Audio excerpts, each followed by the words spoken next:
Salut tout le monde, c'est Romain et bienvenue dans une nouvelle vidéo. Il est actuellement près de 8 h du matin, je suis à Paris accompagné d'une Tesla Model 3. Je m'apprête à aller récupérer deux copains et on va aller découvrir à 3 une pizzeria qui fabrique des pizzas sans aucun humain, uniquement avec un robot entièrement automatisé, vous allez voir ça.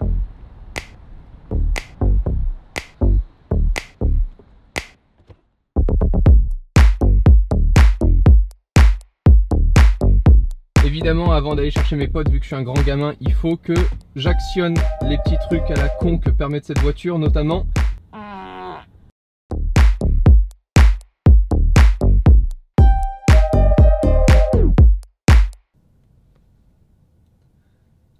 Je me suis gouré sur l'heure, je suis là en fait une demi-heure en avance, donc en fait quand t'es prêt, je t'envoie l'adresse pour me rejoindre. Voilà!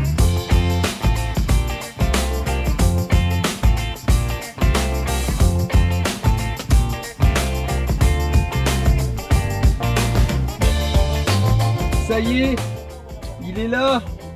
Ah, comment il va ouvrir la porte? Est-ce qu'il va réussir? T'as réussi à ouvrir la porte? Oui.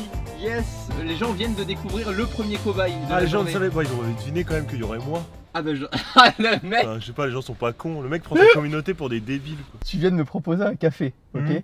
Et là, j'étais vraiment dans ma tête en train de me dire, vu qu'on a de la route, on prendra un café à la station essence. Mais on a une Tesla. Ah, trop fort. Vas-y, ouvre, bah ouvre. Il sait pas faire.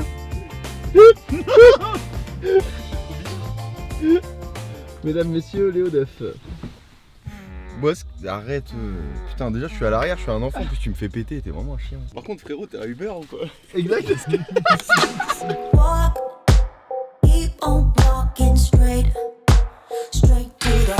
Qu'est-ce qui vient de se passer, Romain? Ben, j'ai officiellement assisté à mon premier contrôle de police. Je suis fier. Wouh!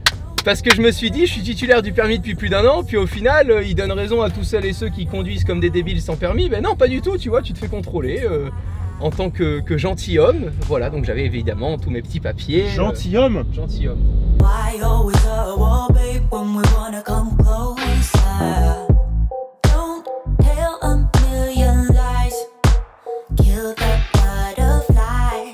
Ça va Léo? Pas trop perturbé le fait que je te regarde Je suis tellement bien, ça. Donc là j'ai actionné l'assistance de conduite, ce n'est pas de la conduite autonome. Donc je suis obligé, donc là il calcule automatiquement toutes les voitures qui doublent à droite, etc. Je touche à rien, j'ai juste à toucher le volant de temps en temps, à garder les yeux sur la route, j'ai pas le droit de faire autre chose. C'est pas de la conduite autonome encore une fois, c'est vraiment de l'assistance. Mais c'est juste génial, enfin, c'est ce qui fait que dans un long trajet, tu es juste moins fatigué, tu vois, tu veux te détendre un petit peu, tu as les yeux sur la route, tu gardes les mains près du volant et puis tout se passe bien. Donc là, il y a un véhicule qui vient de me dépasser à l'instant. La voiture a freiné. La voiture a freiné, elle ralentit, on me demande de retoucher légèrement le volant et voilà, c'est reparti. Et donc là, numériquement, je peux augmenter ma vitesse si je veux reprendre 95 km/h, 90 km/h. Je peux baisser ça comme si je jouais sur un... Je sais pas, sur un tableau, c'est ça qui est ouf en fait. Si tu jouais sur un tableau? Je sais pas, je parle comme ça me vient.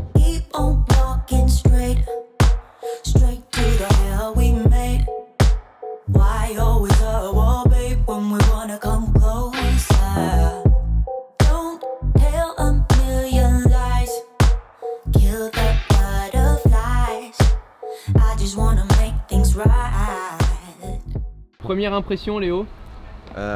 Bah c'est un bonheur, c'est la technologie au service de l'automobile. Moi je suis pas trop voiture, c'est pas un environnement que j'apprécie particulièrement. Là je me sens juste super bien en fait, j'ai l'impression, j'étais à l'arrière, j'ai l'impression de m'être posé en première classe dans un train. Moi j'ai envie de passer le permis pour ça en fait. Ah. Attends, t'as quoi? Non mais quand j'aurai les moyens de m'acheter une Tesla, non, je passerai Léo. le permis. Non. 30 000 likes sur cette vidéo et tu t'inscris au permis cette année. Non. Putain. Si, c'est bon, c'est fait. Allez, non, tu check 30 000 likes et tu... Allez. On peut pas checker, il y a le Covid. Boum, boum, allez tout de suite. Ah putain, tu casses les couilles. Allez. Augustin, quelle est l'histoire de Val d'Europe? Il n'y a pas d'histoire, je la connais pas, mais c'est juste une petite anecdote. Pendant très longtemps, je sais pas si c'est encore le cas, mais ça a été le plus grand centre commercial d'Europe.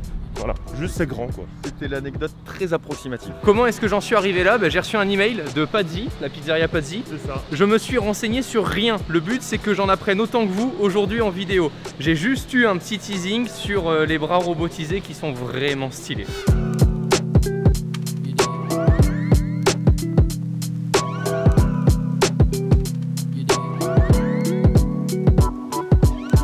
Pizzeria Pazzi, voilà, c'est une première pour moi. Il y a des robots qui, je pense, sont autant précis que dans le milieu automobile. C'est ce qui me rend super curieux. Je vais avoir plein de questions aussi. Je vais vouloir discuter avec la personne qui a réalisé ce projet un petit peu fou.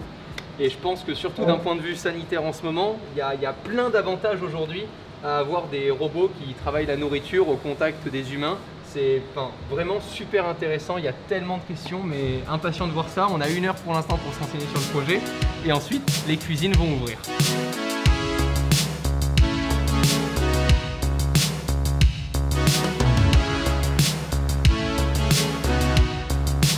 Bon les gars, vous commandez quoi à midi? Ça se fait.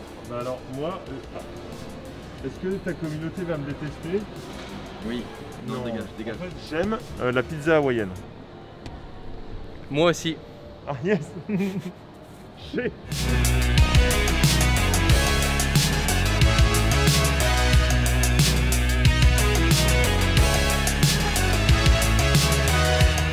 Sébastien, on est ici chez toi, on est où?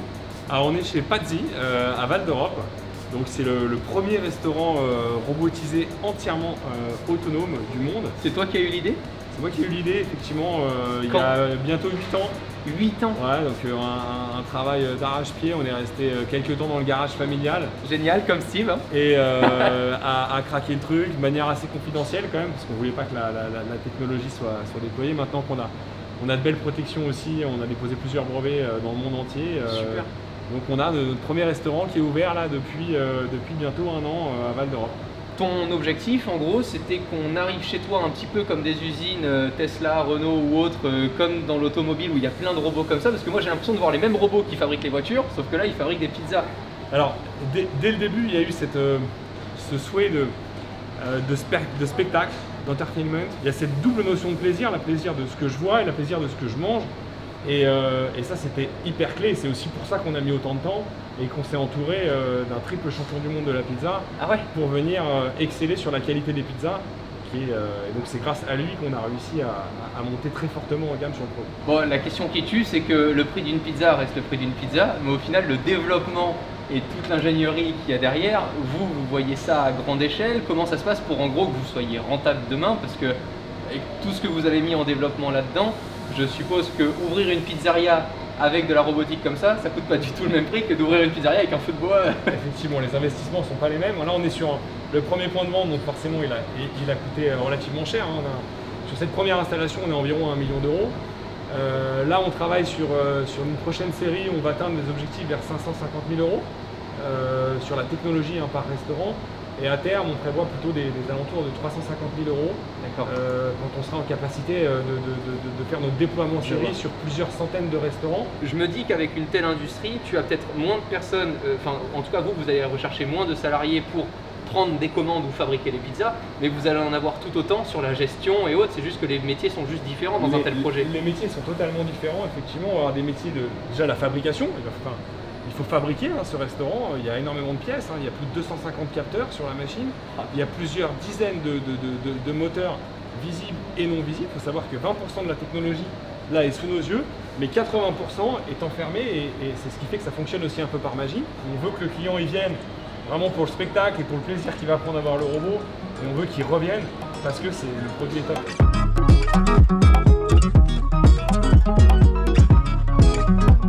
Es-tu content de l'expérience digitale? Elle est bien. En fait, la borne, elle est... On dit, genre c'est facile. C'est ergonomique. Non. Tu sais, les gens ils disent Apple, c'est vachement bien parce que c'est... Oui. Tu vois? Allez. Tu sais, c'est quoi le mot? Dès qu'on commande, on va avoir la boule de pâte qui va être façonnée.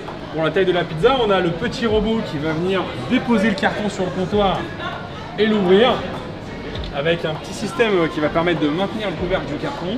La boule de pâte vient d'être préparée et donc on va avoir le robot qui va venir déposer la boule de pâte sur la formeuse pour venir étaler la pâte. Le robot va vérifier visuellement que la pâte est conforme et il va ensuite pouvoir venir étaler le fond de sauce directement sur la pâte, soit de la sauce tomate, de la crème fraîche ou même en ce moment on propose de la crème de légumes. En parallèle de tout ça, il y a un petit robot qui va venir prélever précisément chacun des ingrédients de la recette et individuellement, ce qui va permettre d'être très précis et de s'adapter à la recette faite par le client. Et ensuite on va donc avoir le robot qui va venir mettre la pizza directement dans le four sur l'un des 6 sites de cuisson.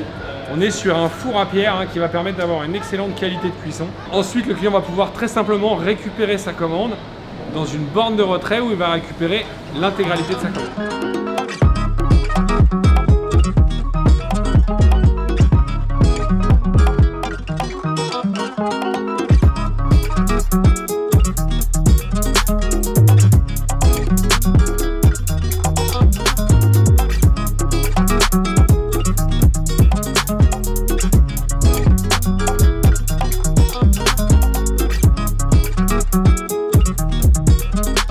Augustin, verdict?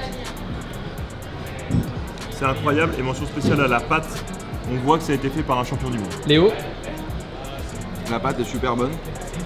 En fait, ce qui frappe, c'est qu'on n'a pas l'impression d'avoir une pizza faite par un robot quand tu la vois. Oui, c'est vrai. Ça fait très artisanal. Il y a aussi des imperfections qu'ils ont mis exprès. C'est-à-dire que toutes les pizzas, même si c'est la même, ne vont pas se ressembler. Visuellement, ce ne sont pas les mêmes. Ils n'ont pas mis la tomate au même endroit, etc. Donc ils ont créé une espèce de confusion, on va dire. Et je trouve que ça rend super bien en fait. J'ai pas l'impression, si tu me dis là ça a été créé par un robot, je serais surpris. Et ça c'est important de le créer ça aussi. On est là pour manger quelque chose qui fait aussi artisanal.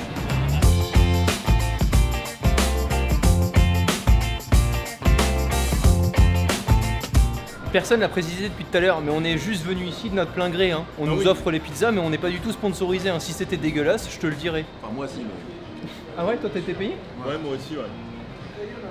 Putain, je suis lésé.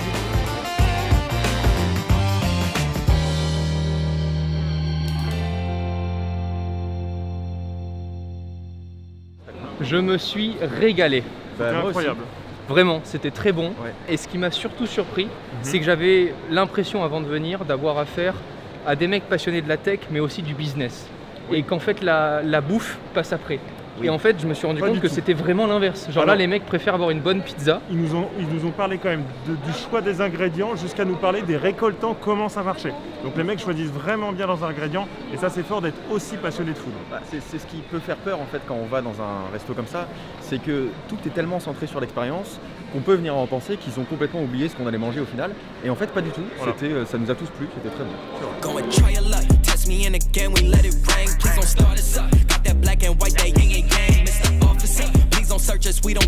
Non, ça va faire des mèmes après. Oh ok. Putain mec, je suis collé au sol. Tranquille. Stop. Oh la vache, le démarrage.